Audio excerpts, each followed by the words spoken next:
because I'm 92 years old, I have a very long story, so I'll have to just give you a few highlights. I was born and grew up in Phoenix, Arizona, when it was just a little town. Beautiful, beautiful place to grow up. I went to grade school with the great-grandson of Big Chief Geronimo, the big Apache, and his name was Percy, by the way. So I had this whole background of living in this beautiful desert environment, being able to walk around the desert and find beautiful stones, the Apache tears, and other Native American relics and pottery shards and everything. That was all my childhood and my growing years. Then I became a Franciscan sister, and in connection with my work as a Franciscan sister, I was privileged to travel to many countries. I was in several countries in Africa, I was in Asia, all over Mexico, Indonesia, places like that, and many European countries. And every single place I went, I found beautiful, dedicated people who wanted only the best. And that always gave me courage. I also had the privilege of teaching for 3 months at the Tantor Institute in Jerusalem. And so I lived on the occupied West Bank and participated in the weekly vigil of what they called the Women in Black. Were you there? No, I'm a woman in black. Yeah. Well, for the women in black, we all wore a black dress and stood along the Wailing Wall. Every Friday, we had this vigil. And slowly, more and more women came to join the women in black.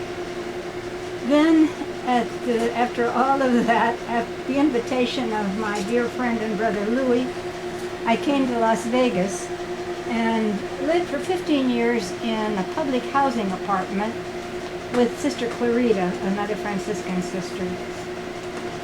Our housing complex was denoted as one of the 10 worst in the country by HUD.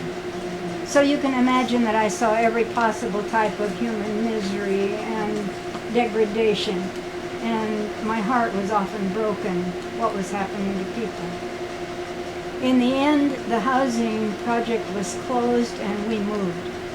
But I continued working both as a Franciscan sister and in connection with the peace group, which I also helped coordinate, which we call Pace Bene, which means peace and good. It was the greeting that our patron St. Francis used to give to the people of his day. So I wish all of you Pace Bene. You can wish it back to me. Pace Bene. Thank you. Thank you. And so now I live and work with Sister Clarita, a Franciscan sister, and she had a very tragic story. Her mother was killed by Nazis, her father died under torture by the Russians, all that kind of stuff. But she has a generous and loving heart, and she has helped so many poor refugee and immigrant families that come to Las Vegas. So I help work with her. And whenever there's an opportunity, I still work with the Desert Experience, with the Franciscan Center. If they ask me anything that I can do with my 92 years, I'm more than happy to do it. So that's me. I know one other wonderful arrest story that involved Louis and myself. During those days when we had many caprices out at the test site, we got arrested, and we were taken in this little bus to the courtroom of Judge Bill Sullivan in Beatty, if you remember. Oh, yeah. And so it happened to be Good Friday, and the judge said, I'm going to send all of you home. So Louis, our intrepid leader, stands up and says, Judge, Your Honor, we know that we broke the law, and it's Good Friday. We think we should stay in jail at least until Easter Sunday. And Judge Sullivan said, you have no constitutional right to stay in jail. He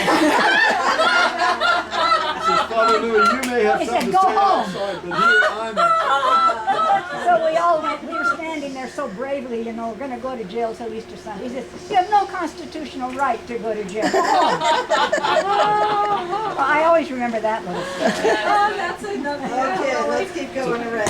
Other times we did have the constitutional right to go to jail.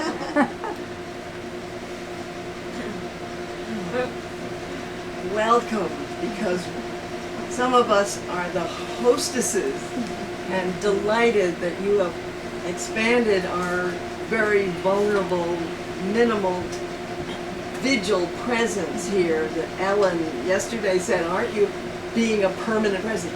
I'd say Rosemary and Louis began this, you know, even before the 80s. Rosemary, they would come out and just sit here all by themselves and meditate on what was happening when nearly many of the 1,000 atom bombs were being dropped, less than 16 or 17, well, you know, the area of the state of Nevada, the state of Rhode Island next to us, contiguous to this.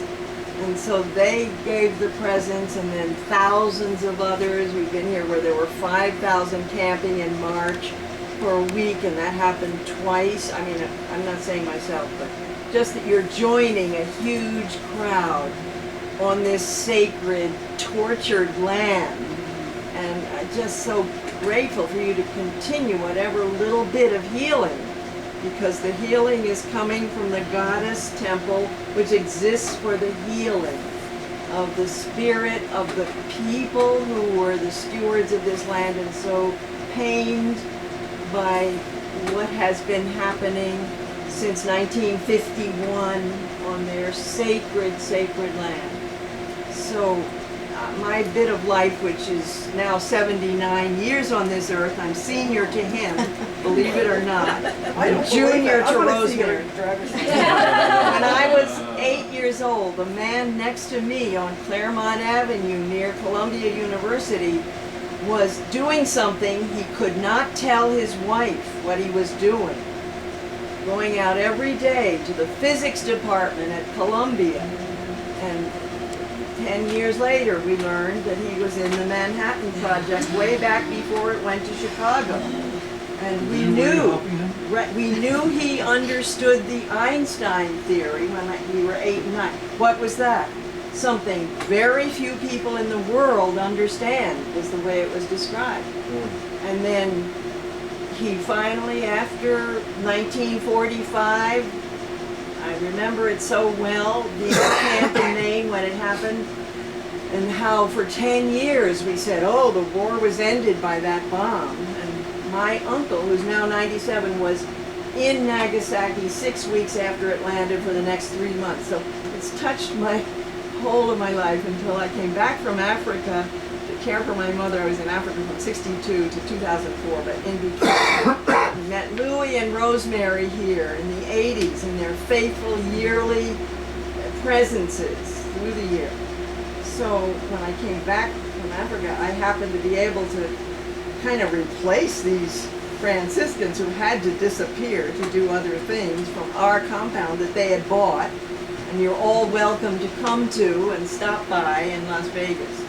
So that's the reason I'm here, simply to survive, since nuclear weapons are still in the thinking and capable of being resurrected and retested in a matter of hardly any, because the money has already been set aside for that to happen by George W. So it's extremely important that you have been able to touch this land and know how sacred it is, and that this healing is going on as we sit here.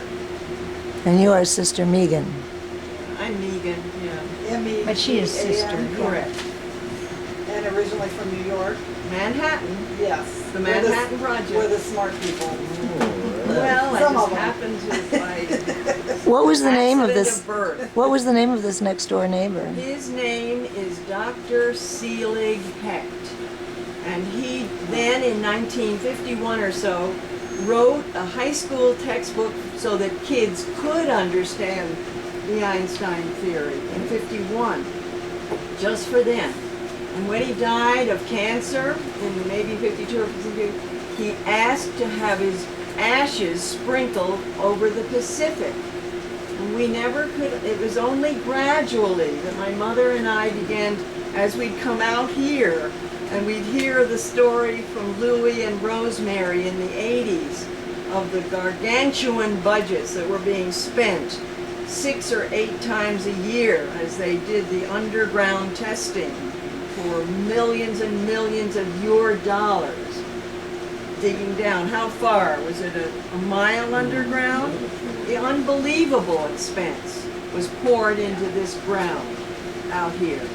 An unbelievable, we have our habakasha, we have our downwinders. Often they come and tell us their story and weep again. We had Corbin Harney always with us till last summer when he died, a year ago or so it was. Can I tell a women's story? Well, Thanks. I would like Okay, to later, go later. Yeah, go around ahead. and then yes. Anyway, thank you for Thank being you, here. Megan. Thank you for experiencing this.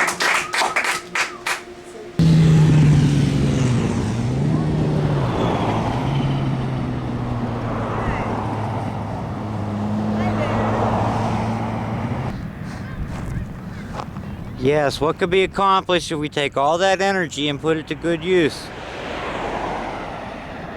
to turn the drone to rescuing lives and building farms and putting out fires and carrying water, Yep, planting seeds and there is good use for them. absolutely. Bring this piece of security. Don't be a predator, don't be a reaper.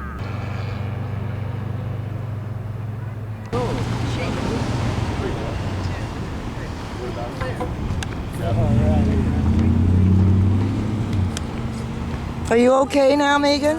Just gather it together, that's all. Thank you. Fine, whatever. Oh dear, come on over here and let me get a picture of it. Want to see the bump? I do. Right there, huh? Could you hold this for a second? Ouch. He really put you down hard, huh? And now I want to go get my water. What's his name? It's time to He's my stop bro- the he's my drones, brother. stop nukes, stop the drones, stop killing innocent humans. Drones kill innocent people, funerals, wedding parties. We have to stop. We have to stop killing innocent people. We have to stop killing people who aren't our enemies, creating more enemies.